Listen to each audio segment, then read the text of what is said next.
I accept your rejection, mate. The hall went dead silent. Then he screamed. Grabbed his chest. Hit his knees. Tables shattered around him. His aura cracked the stone floor. Wolves collapsed. Blood poured from his nose. She didn't move. Didn't flinch. Just stood there while the Alpha King broke in front of everyone. And smiled. Drop a comment right now and tell us where you're watching from, because you're about to witness the moment an Omega broke a king, and trust me, your city needs to know you were here for this. The summoning had come at dawn. 3 royal guards appeared at the servants' quarters in the lower city, their armor gleaming with an arrogance that made Faye's stomach turn. She'd been awake for hours already, she always was. Sleep was a luxury reserved for wolves who didn't have to worry about where their next meal would come from, or whether the debt collectors would return with new fees she couldn't possibly pay. Faye Moonbrook, the lead guard announced, his voice echoing off the stone walls of the cramped corridor. You are summoned to appear before His Majesty, Alpha King Caelan Stormfang. Immediately. The other servants scattered like mice. Being summoned to court was never good news. Not for wolves like Faye. She wiped her hands on her apron, still damp from scrubbing the morning's breakfast pots, and met the guard's eyes without flinching. On what grounds? The guard's lip curled. The king doesn't explain himself to Omegas. You come, or you're dragged. Choose. Faye chose to walk. She'd learned years ago that dignity was the only possession no one could tax, steal, or auction off to pay fabricated debts. So she held her head high as she followed the guards through the winding streets of the capital, past merchants who whispered behind their hands and nobles who wrinkled their noses at her scent. Servant. Omega. Unworthy. The labels had been carved into her identity so deeply that most days, Faye barely remembered who she'd been before the system crushed her family into dust. But today, walking toward the castle that loomed like a steel beast over the city, something stirred in the back of her mind. A memory. Her mother's voice, steady and sure, the Moonbrook line kneels to no one, Faye. Not kings. Not fate. No one. Faye pushed the memory down. Her mother was dead. Her family was gone. And memories didn't pay debts. The Great Hall was everything Faye expected and worse. Vaulted ceilings stretched impossibly high, hung with banners representing every pack under Caelan's rule. Long tables groaned under the weight of a feast that could feed her entire quarter for a month. Nobles lounged in silk and furs, laughing at jokes she couldn't hear, drinking wine that cost more than her life. And at the center of it all, elevated on a dais of black stone. The throne. And the king. Caelan Stormfang was not what Faye expected. She'd heard the stories, of course. Everyone had. The Alpha King who'd claimed his crown through conquest, who'd ended the decade-long civil war with brutal efficiency, who ruled with an iron discipline that made even the most rebellious packs fall in line. They said he was cold. Merciless. A weapon forged in war and tempered by bloodshed. But looking at him now, broad-shouldered and sharp-featured, dark hair falling across a face too young to have seen so much death, eyes like storm clouds that seemed to see straight through flesh to bone, Faye realized the stories had missed something crucial. He was lonely. The realization struck her with unexpected force. This man, surrounded by hundreds of wolves who would die at his command, was utterly, devastatingly alone. And then their eyes met. The world exploded. That's the only way Faye could describe it later, when her mind finally stopped spinning long enough to form coherent thoughts. One moment, she was standing in the doorway of the Great Hall, trying to figure out why she'd been summoned. The next, every nerve in her body ignited. The mate bond. It snapped into place with a violence that drove the breath from her lungs. Not gentle, not gradual, a full-force collision of souls that left her gasping, clutching the doorframe for support as her Omega instincts roared to life for the first time in her adult life. Mate. Alpha. Ours. No. Faye's wolf howled in protest at her rejection, but Faye had spent too many years surviving to let instinct override logic now. Across the hall, Caelan had risen from his throne, his entire body rigid with shock. His scent, pine and steel and something wild, flooded the space, and every wolf in the room immediately recognized what was happening. The Alpha King had found his mate. And she was a servant Omega with dirt under her nails and patches on her dress. Gasps rippled through the crowd. Whispers erupted. Nobles turned to stare, their expressions ranging from shock to disgust to barely concealed amusement. But what Faye would remember most, what would haunt her in the days to come, was the look on Caelan's face. Not surprise. Not joy. Hunger. The kind of hunger that had nothing to do with food and everything to do with possession. Clear the hall, Caelan's voice cut through the chaos like a whip crack. Everyone out. Now. My lord, one of the nobles began. Now. The hall emptied in seconds. Servants fled. Nobles scrambled for the exits. Guards hesitated, then followed when Caelan's aura flared with barely restrained dominance. Within moments, only 3 wolves remained.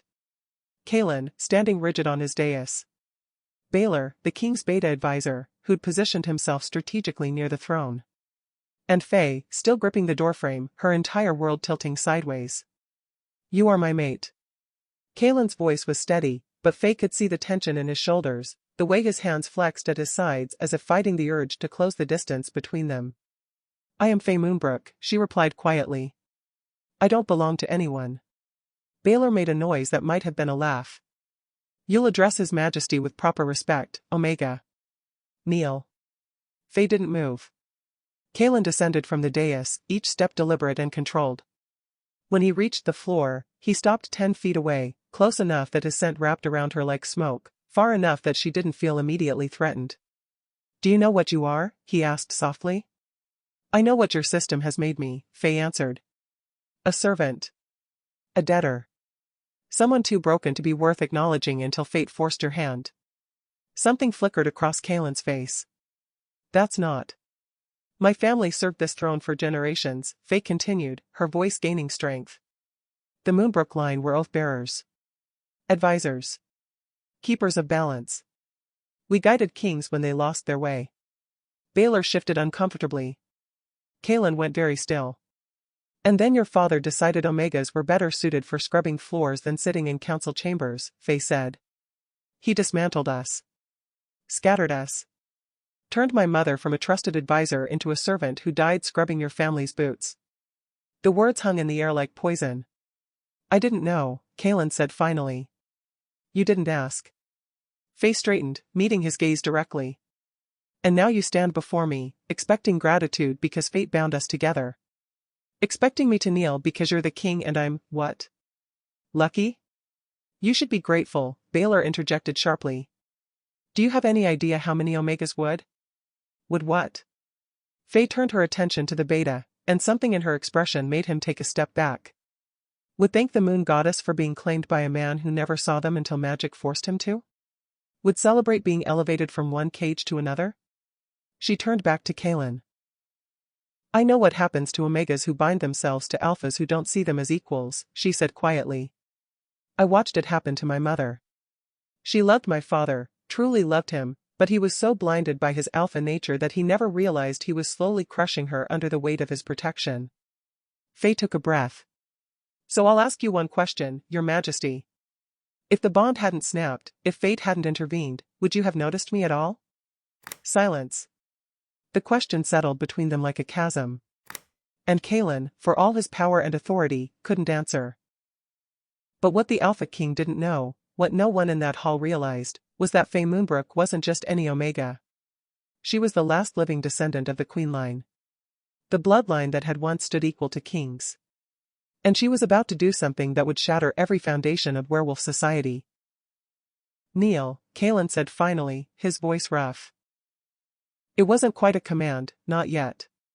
But the alpha authority behind it was unmistakable, a weight that pressed against Faye's Omega instincts like a physical force. Her wolf whimpered. Her knees wanted to buckle. But Faye had spent 5 years learning how to stand when every part of her screamed to break. No, she said simply. Caelan's eyes flashed gold. That wasn't a request. And this isn't a negotiation. Faye felt her own scent shift, subtle, but sharp enough that both males noticed. You don't command me, Caelan Stormfang. The bond doesn't give you that right. The bond gives him every right, Baelor snapped. You're his mate, Omega. His to protect, his to own? Faye finished coldly. Is that what you were going to say? Baelor's expression hardened. You should be thanking the goddess that His Majesty is merciful enough to. Enough. Caelan's voice cracked like thunder, and Baelor immediately fell silent.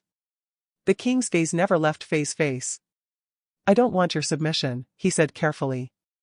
I want. You want me to accept a bond one didn't choose, Faye interrupted. You want me to be grateful for being noticed. You want me to fit neatly into the role of Luna Queen and smile while pretending the past 5 years of suffering didn't happen. I want to know you, Caelan said, and for the first time, there was something raw in his voice. Something almost vulnerable. I want. You want a fantasy, Faye said softly. A perfect mate who'll complete you, who'll stand by your side and make you feel less alone. But I'm not a fantasy, Your Majesty. I'm a real person with real scars, and I've learned the hard way that pretty promises from powerful men are just another form of cage. She took a step back toward the door. So here's what's going to happen.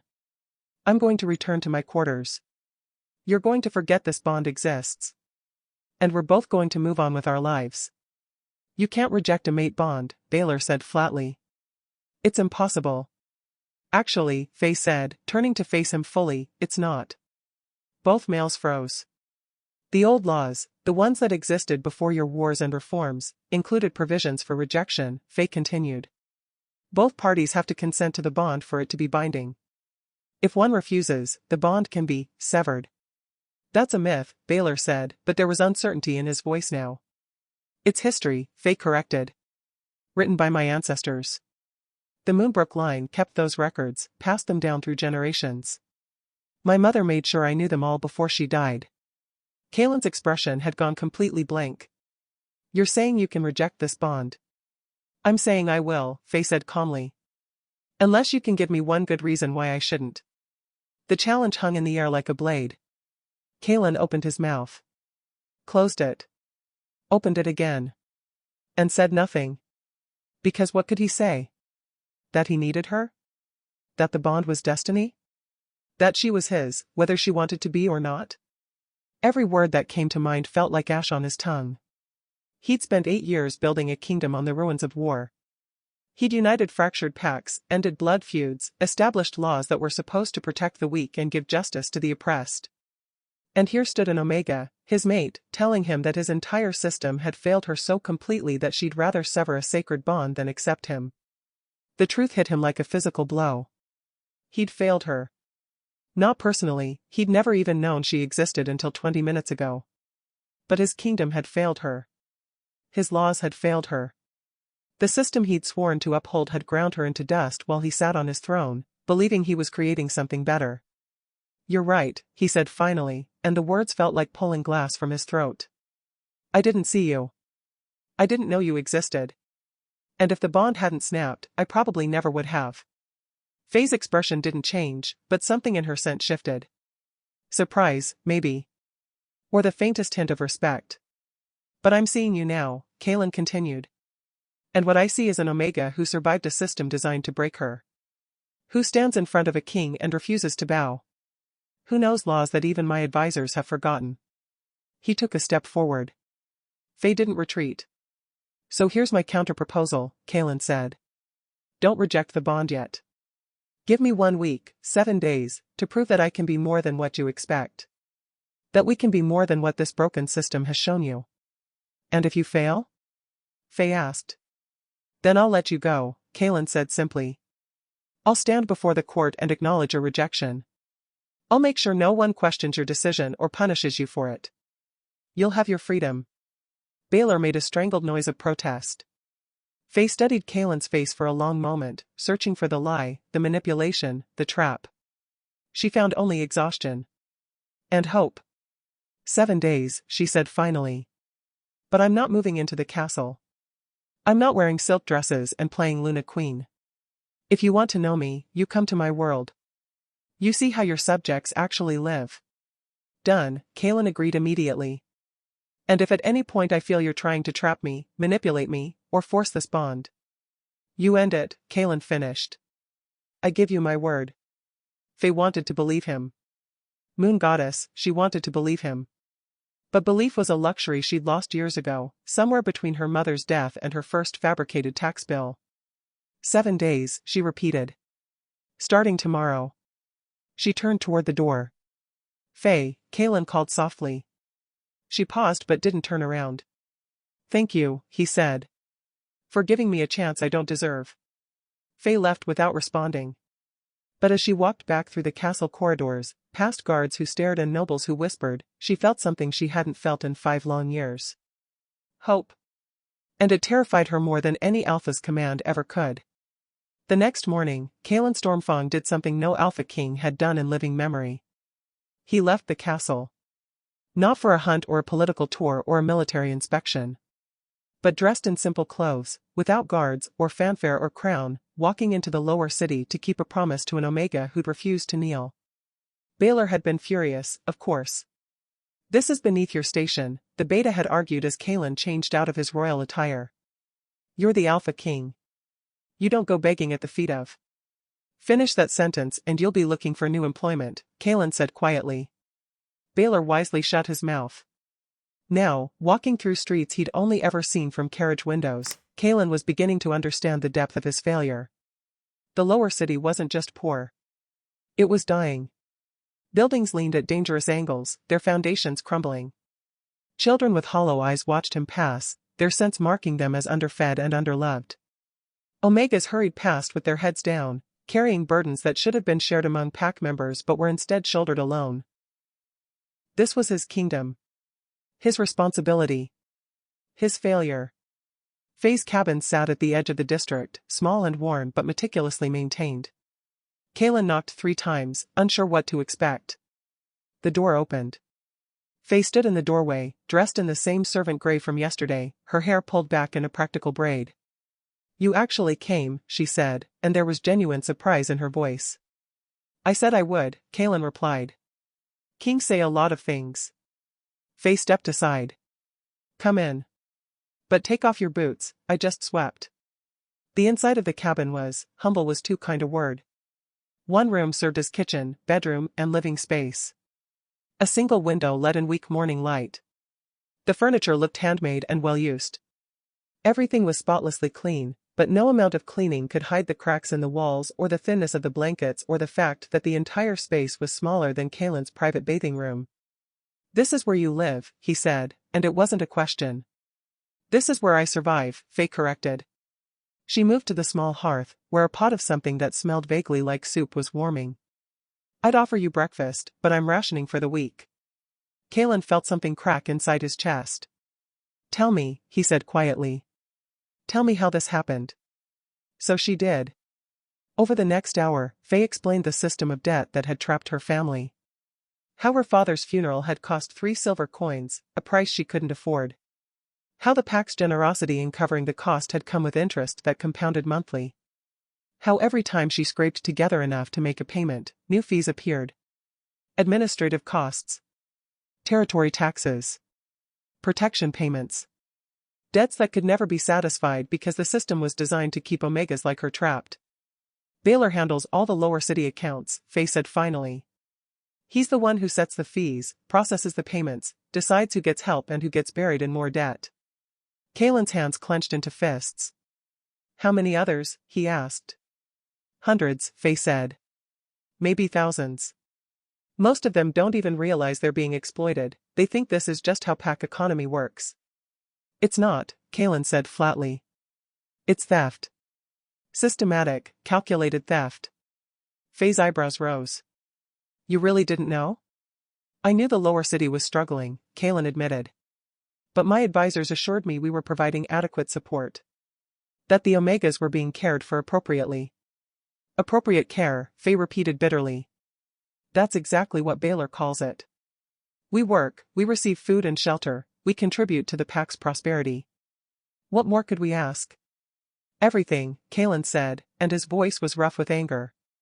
You could ask for everything we owe you as pack members. Dignity. Safety. A future. Faye stared at him. And for the first time since they'd met, she saw him. Not the king. Not the alpha. But the man who was genuinely horrified by what he was learning. Why didn't you come to me? Caelan asked. Why didn't you report this? Faye laughed, but there was no humor in it. Come to you? Your Majesty, Omegas like me don't even make it past the castle gates unless we're delivering laundry. And even if I could reach you, why would you believe a servant over your most trusted advisor? Because it's the truth, Caelan said. Truth doesn't matter when you don't have power, Faye replied. That's the first lesson you learn in the lower city.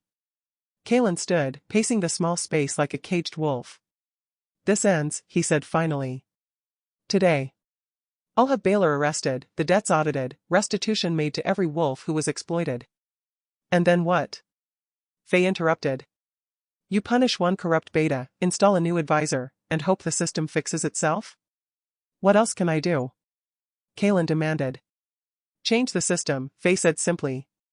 Not just the people running it, the entire foundation. Create laws that protect Omegas instead of enslaving them. Build oversight so one corrupt advisor can't destroy hundreds of lives. Give us voices in the decisions that affect us. She stood, meeting his eyes. But that would require you to share power, she continued softly. To acknowledge that maybe, just maybe, the Alpha King doesn't have all the answers. That you need advisors who've actually lived the problems you're trying to solve. Caelan held her gaze. Then that's what I'll do, he said. Just like that? Faye asked skeptically. Just like that, Caelan confirmed. Because you're right. I've been ruling from a throne while my kingdom rotted beneath me. I've been so focused on maintaining order that I forgot why order matters in the first place. He took a step closer. Show me, he said. Show me everything that's broken. Take me through the lower city, introduce me to the wolves who've been hurt by my system. Let me see what you see. Why? Faye asked. So you can feel better about yourself? Assuage some guilt? Because I was wrong, Caelan said bluntly. And if I'm going to fix this, I need to understand it. Really understand it. Not from reports or advisors, but from the wolves who've been living with my failures. Faye studied him for a long moment. Then she grabbed a worn cloak from a hook by the door. Fine, she said. But we do this my way. No guards, no announcements, no performative charity. You want to see the truth? Then you see all of it. Agreed, Caelan said immediately. As they left the cabin, stepping into the gray morning light of the lower city, Caelan realized something fundamental had shifted. He'd come here expecting to win over his mate. Instead, he was being given an education. And Goddess help him, he was grateful for it. But neither of them knew that Baylor, watching from the castle walls through a spyglass, had already set his own plans in motion. Plans that would force Faye to make an impossible choice. And test whether the Alpha King's promises were worth more than the paper they weren't written on. The lower city was worse than Caelan had imagined. Much worse. Faye led him through winding streets where wolves lived stacked on top of each other in buildings that should have been condemned. Where children worked instead of playing, their small hands sorting trash or hauling water because their families couldn't afford to feed them otherwise. She showed him the Omegas who worked 3 jobs and still couldn't escape their debt cycles. The elderly wolves who'd been abandoned by their packs because they were no longer productive. The families who shared single rooms and rationed meals and prayed to the moon goddess for just one stroke of luck that never came. And through it all, Caelan stayed silent. He didn't make excuses or promises or grand declarations. He just watched. Listened. Learned. This is Mara, Faye said, stopping in front of a small Omega woman who was hanging laundry on a line strung between buildings. She's been trying to pay off her sister's medical debt for 4 years. Mara looked up, recognized Faye, and smiled. Then she saw Caelan, and her expression shuddered. It's all right, Faye said gently. He's a friend. I'm showing him around. A friend, Mara repeated skeptically, her nose clearly catching his alpha scent. But she didn't press. What do you need, Faye? Just wanted to check on you, Faye said. How's Elena? Gone, Mara said flatly. Died 3 weeks ago. The healer said they could have saved her if we'd come in sooner, but... She gestured helplessly at the laundry. I was working. Always working. Never enough time, never enough coin. Faye's face crumpled. Mara, I'm so sorry. Don't be. Mara's voice was hollow. At least she's not suffering anymore. And maybe, if the goddess is merciful, I can finally finish paying off her debt now that she's dead. The words were delivered without bitterness, without anger. Just acceptance. And that, Caelan realized, was the most damning thing of all. These wolves had been broken so completely that they'd stopped expecting anything better. They visited 12 more families that day. Each story was different in the details but identical in the structure. Impossible debts. Fabricated fees. Systematic exploitation that ground wolves down until they forgot they'd ever been anything more than labor. By the time the sun began to set, Caelan felt sick. "I need to return to the castle," he said as they walked back toward Faye's cabin. "But not because I'm running away. Because I need to start fixing this. Tonight." "One night won't fix 8 years of neglect," Faye said. "No," Caelan agreed. "But it's a start." He turned to face her, and the setting sun caught his eyes, making them look almost human. Almost vulnerable. "Thank you," he said. "For today. For showing me the truth even when it would have been easier to let me stay ignorant." "I didn't do it for you," Faye replied. "I did it for them. For Mara and all the others who deserve better." "I know," Caelan said. "And that's why I'm grateful."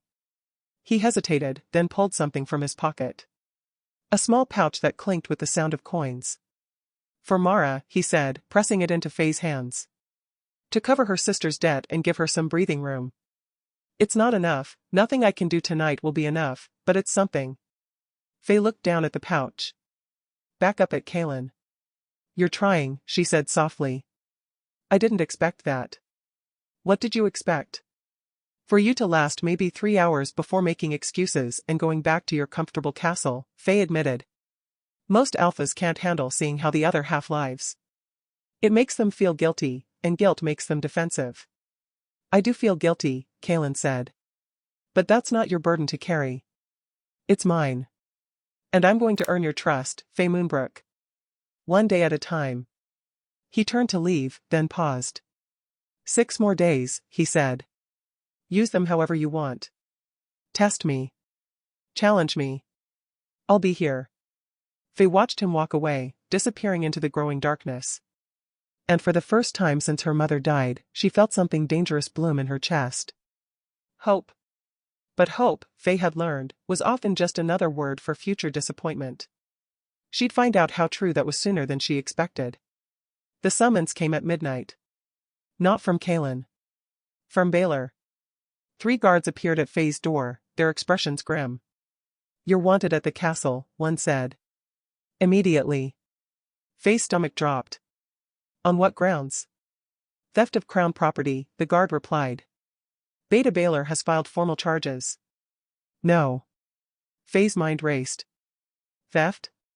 She'd never stolen anything in her life, she barely had enough to survive, let alone. The pouch. The pouch Caelan had given her for Mara.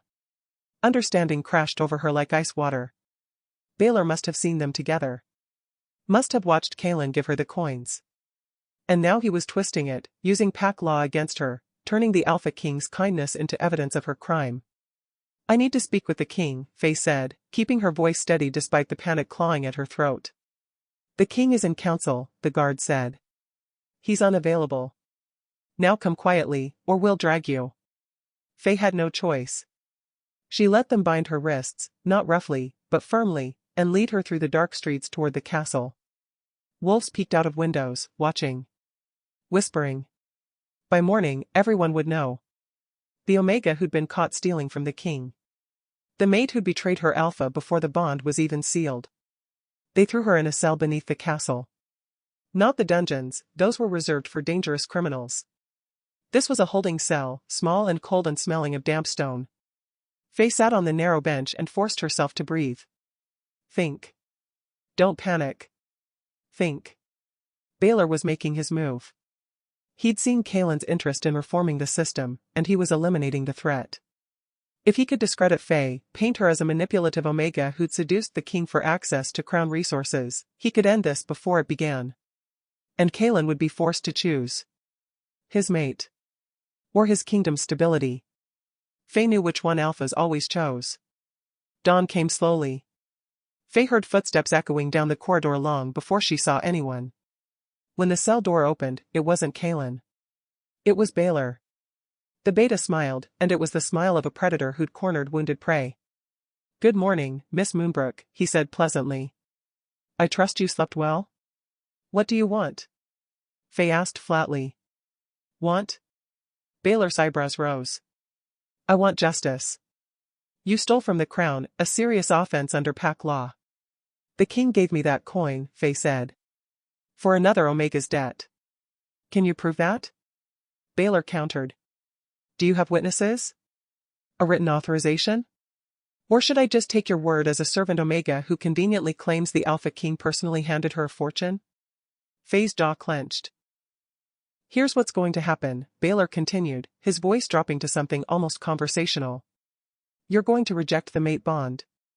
Publicly. Today.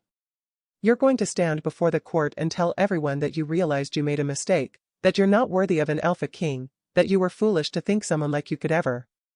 "No," Faye interrupted. Baylor's pleasant expression cracked. "No," he repeated. "I'll reject the bond if I choose to," Faye said carefully. "But I won't do it on your terms. I won't lie and say I'm unworthy. I won't give you the satisfaction of breaking me." "Then you'll be tried for theft," Baylor said coldly. "And convicted. And when you are, your brother, Owen, isn't it, will inherit your debt. All of it. Including the new fees I'll be adding for this incident." Faye's blood ran cold. "You wouldn't." "I absolutely would," Baylor said. "Unless you do exactly as I say." He leaned closer to the bars. "Reject the bond today, Miss Moonbrook. Make it convincing.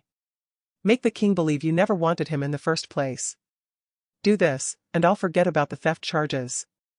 Your brother stays safe, your debt stays manageable, and you go back to your comfortable little life of scrubbing floors." "And if I refuse?" "Then I'll destroy you," Baylor said simply. "I'll destroy your brother.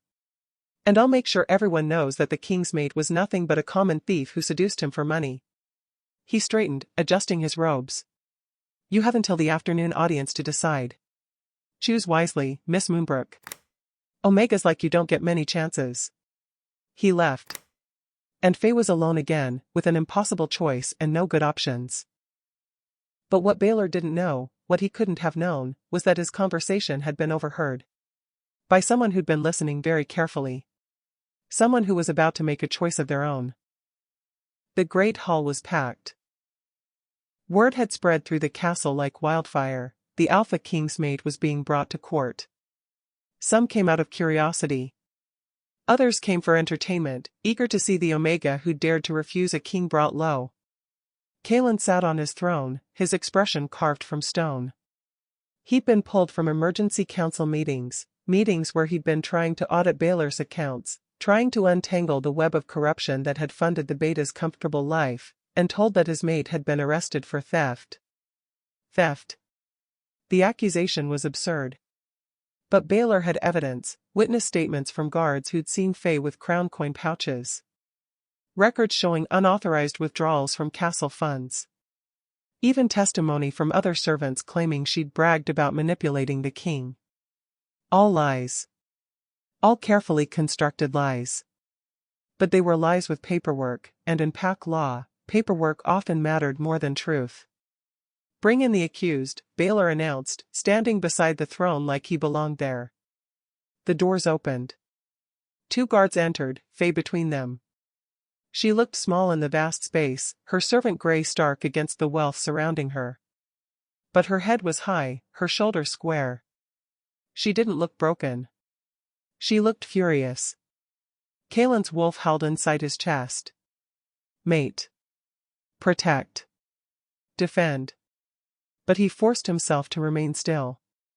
To let this play out. Because he'd learned something crucial in the last 24 hours. Sometimes the best way to catch a predator was to let them think they'd won. "Faye Moonbrook," Baylor began, his voice carrying through the hall. "You stand accused of theft of crown property. How do you plead?"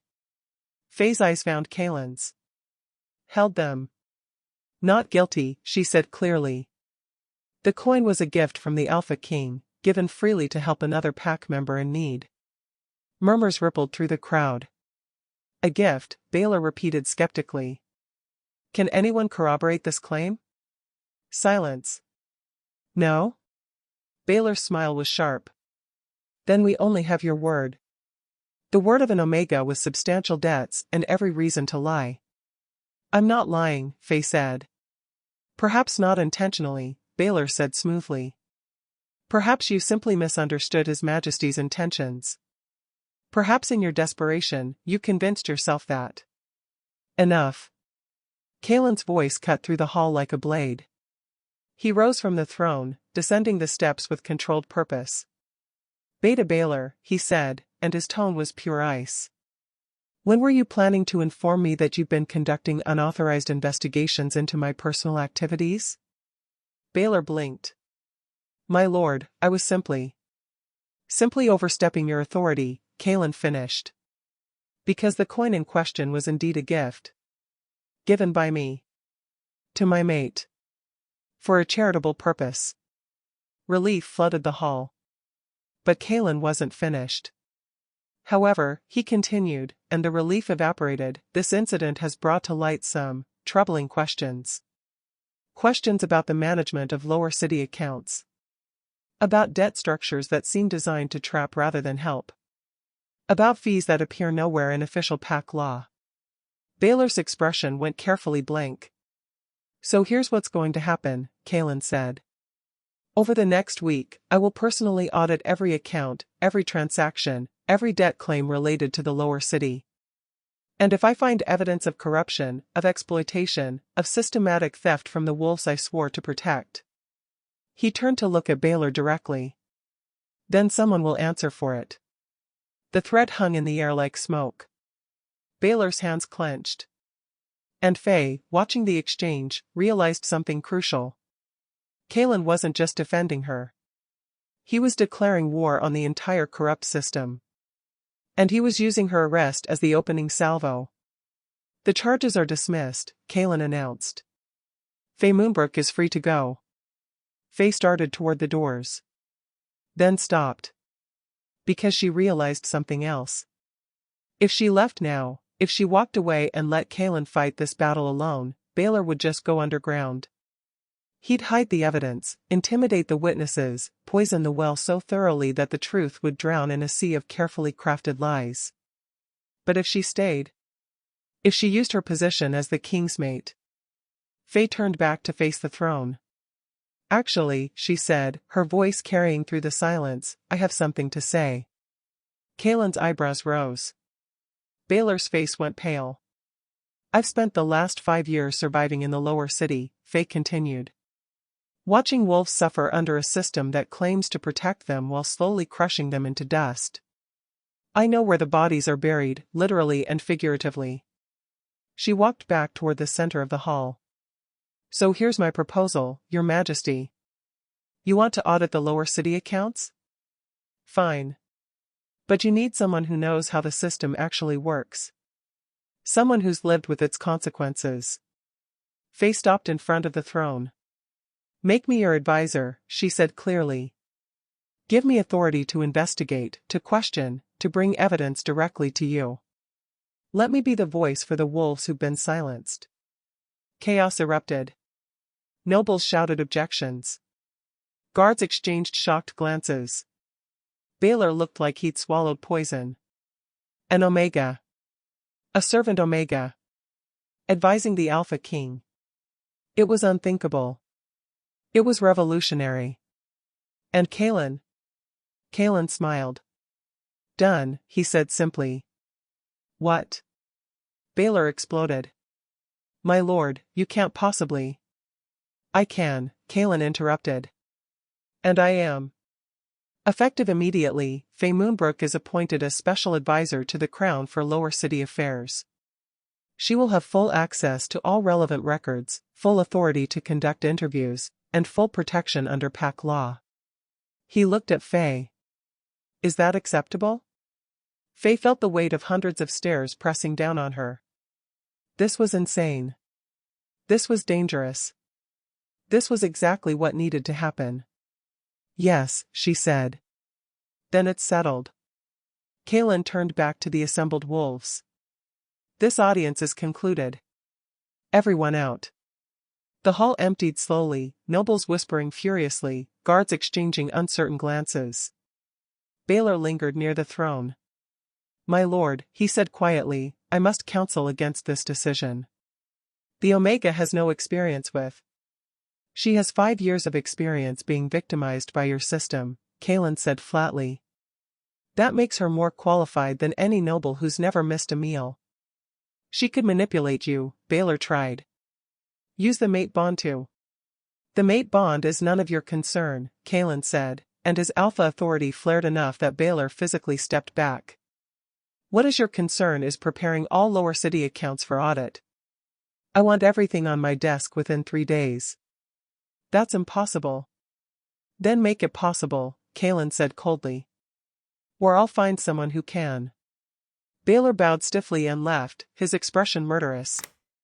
When they were finally alone, Caelan turned to Faye. "That was risky," he said. "So is everything worth doing," Faye replied. "He'll try to destroy you now," Caelan warned. "He has everything to lose if you succeed." "I know," Faye said. "But he was going to try anyway. At least this way, I have resources to fight back." Caelan studied her face. "You know this means staying," he said quietly. "Working together. Spending time together. The mate bond will." "I know," Faye interrupted. "And I'm still not making any promises about accepting it. This is about justice, not romance." "Understood," Caelan said. But the look in his eyes suggested he understood something else too. That justice and romance weren't always separate categories. And that sometimes, the most dangerous thing you could do was give someone hope. Because hope made people fight. And people who fought, they changed the world. If you believe in standing against corrupt systems, if you think power should serve the people, not exploit them, then hit that subscribe button. Only those who side with manipulators like Baylor won't. Drop a comment saying justice for Omegas if you're ready to see Faye burn this corrupt system to the ground, because what happens next is going to shake the kingdom to its core. The next 3 days were a blur of documents, testimonies, and revelations that made Caelan's blood boil. Faye worked from a small office that had been hastily cleared for her in the castle's administrative wing. She'd refused the offer of more luxurious quarters, insisting on staying close to the records room. What she found there was worse than either of them had anticipated. "Look at this," Faye said, spreading another ledger across Caelan's desk. They were in his private study now, the only place she'd agreed to meet after the 3rd time someone accidentally spilled ink on her documents in the shared office. "This is Mara's account," she continued, pointing at rows of numbers. Her sister's medical debt was originally 2 silver coins. Reasonable. Manageable. But? Caelan prompted, already dreading the answer.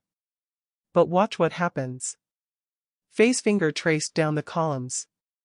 Administrative fee. Processing fee. Late payment penalty, even though she paid on time. Territory maintenance contribution. Pack security supplement. By the end of the first year, her 2-coin debt had become 12 coins. "That's theft," Faye finished. "And it gets worse. Look at the late payment penalties. They're calculated on the total debt, including fees. So as the debt grows, the penalties grow exponentially. Within 2 years, it's mathematically impossible to pay off." Caelan's hands clenched on the desk edge. "And this isn't just Mara," Faye continued, pulling out more ledgers. "It's hundreds of families. All following the same pattern. All designed to trap them in perpetual debt." "How much?" Caelan asked quietly. "How much has been stolen total?" Faye met his eyes. "In the last 5 years? Nearly 10,000 silver coins. All funneled through false fees and administrative charges. All ending up, let me guess, in Baylor's accounts." "Not directly," Faye admitted. "He's too smart for that. But there are inconsistencies. Money that should be in the pack treasury but isn't. Expenses that don't match receipts.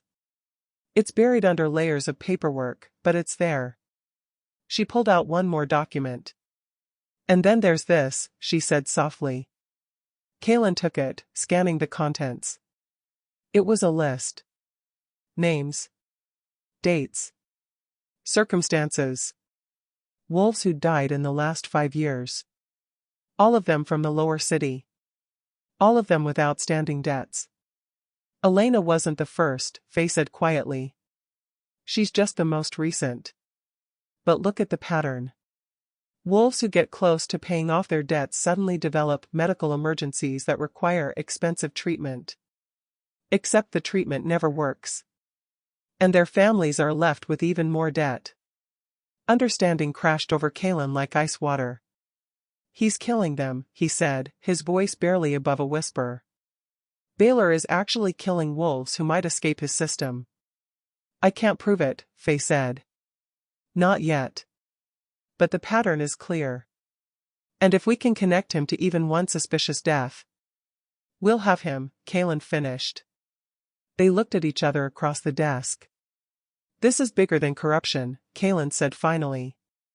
This is systematic murder. If word gets out. It needs to get out, Faye interrupted. The pack deserves to know what's been happening.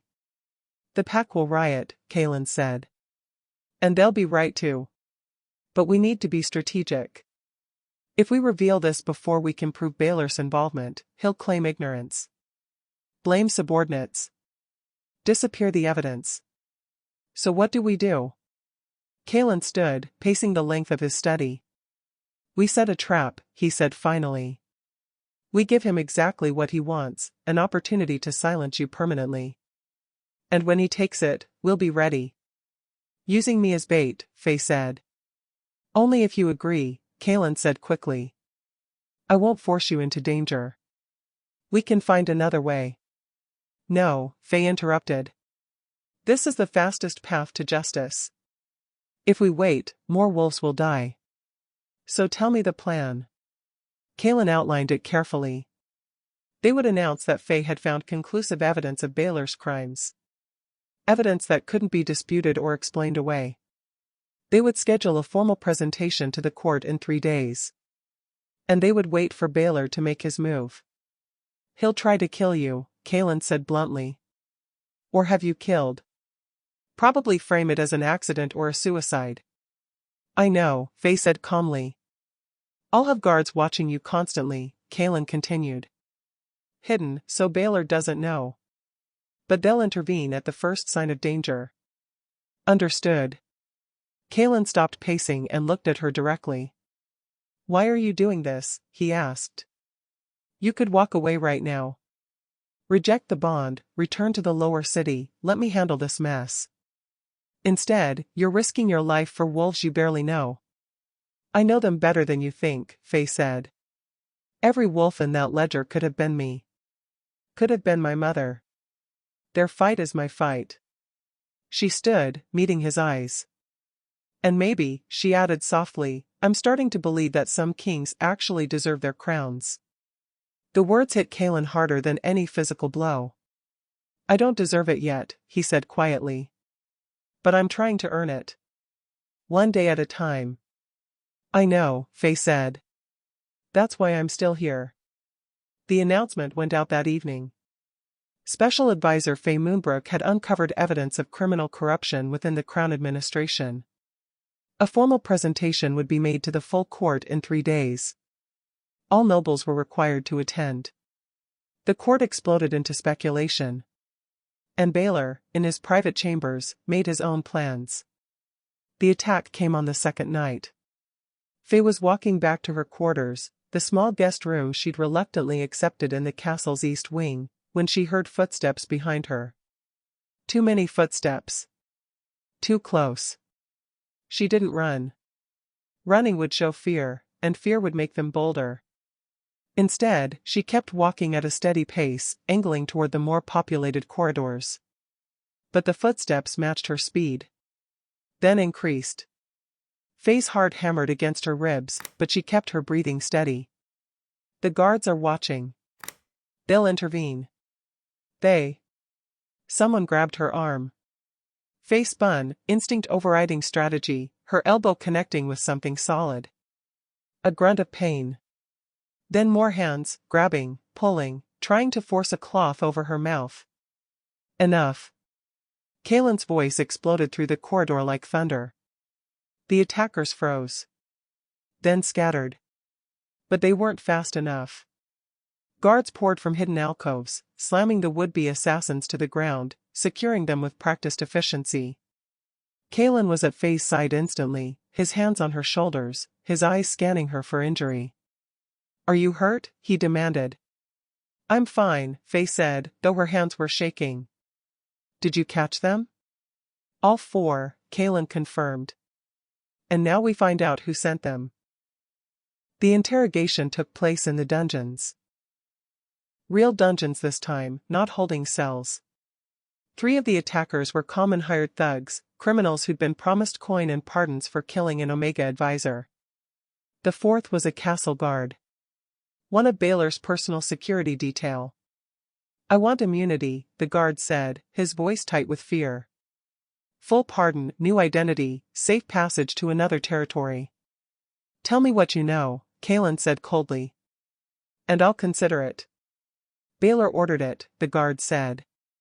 "He's been planning for days. The Omega was getting too close, finding too much. He said she had to be eliminated before the court presentation." "Did he say why?" Faye asked from where she stood beside Caelan.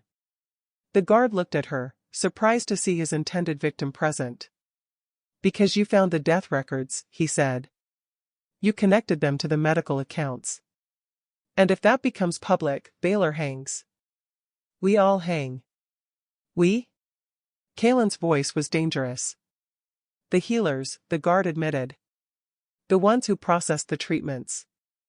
Baylor paid them to make sure certain wolves didn't recover. Wolves who were too close to escaping debt." Faye felt sick. "Names," Caelan demanded. "I want every name. Every healer, every guard, every noble who knew what was happening." The guard talked. And with every word, the conspiracy revealed itself to be broader, deeper, more horrific than even Faye had suspected. By morning, 15 arrests had been made. Baylor was not among them. The beta had vanished from his chambers sometime during the night, taking only essential belongings and leaving behind a room that had been thoroughly cleared of incriminating evidence. "He ran," Faye said, staring at the empty office. "He ran," Caelan agreed. "Which means he's guilty, and he knows we can prove it." "So what now?" "Now we hunt," Caelan said grimly. "I've sent trackers to every border. Alerted allied packs. Put a bounty on his capture. He can't hide forever." "And the court presentation?" "Goes forward as planned," Caelan said. "The evidence speaks for itself. With or without Baylor present to face it." The great hall had never been more crowded. Every noble, every guard, every wolf of sufficient rank to warrant entry had packed themselves into the space, desperate to hear what the Omega advisor had discovered. Faye stood at the center, documents spread across a table that had been placed specifically for this purpose. Caelan sat on his throne, his expression unreadable.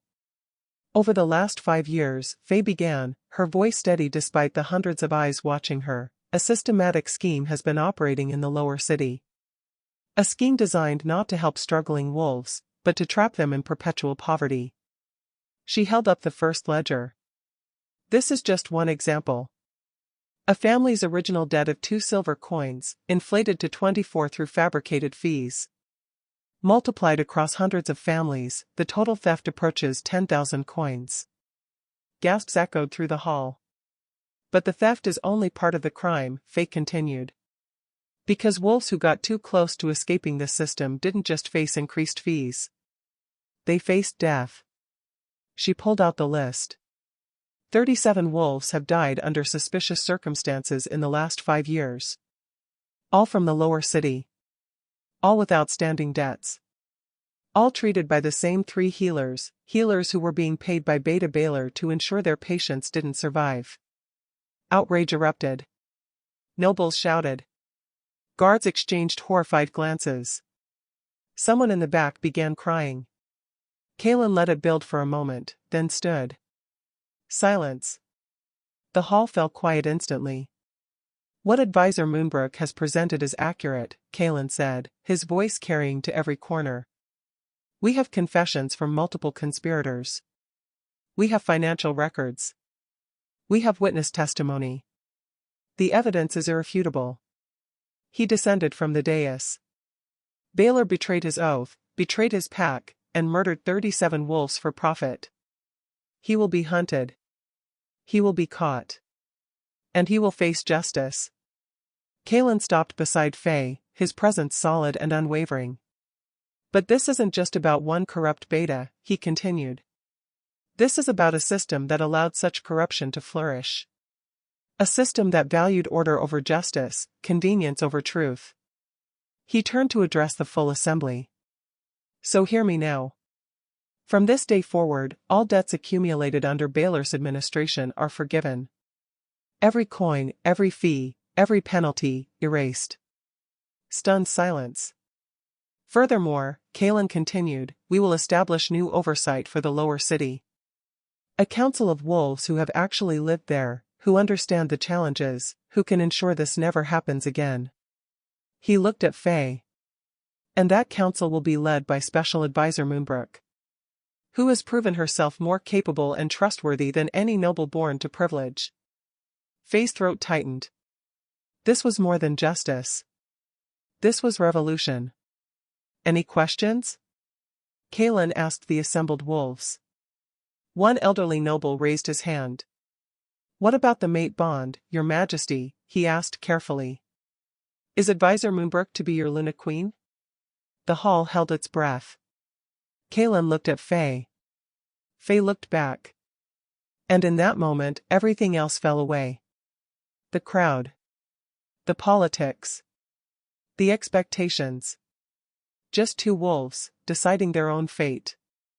That, Caelan said clearly, is entirely up to her. Faye opened her mouth. Closed it.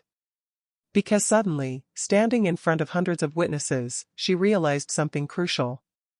This wasn't the moment. This public spectacle, this political theater, it wasn't where this decision should be made. I need time, she said finally. This has been overwhelming. And I don't make decisions about my life based on audience expectations. She met Caelan's eyes.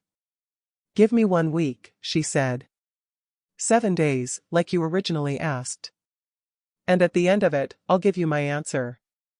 Not because the court demands it. Because I choose it. Caelan's expression softened. 7 days, he agreed.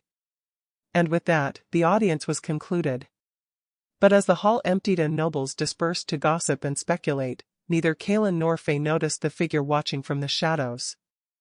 Baylor hadn't fled the territory.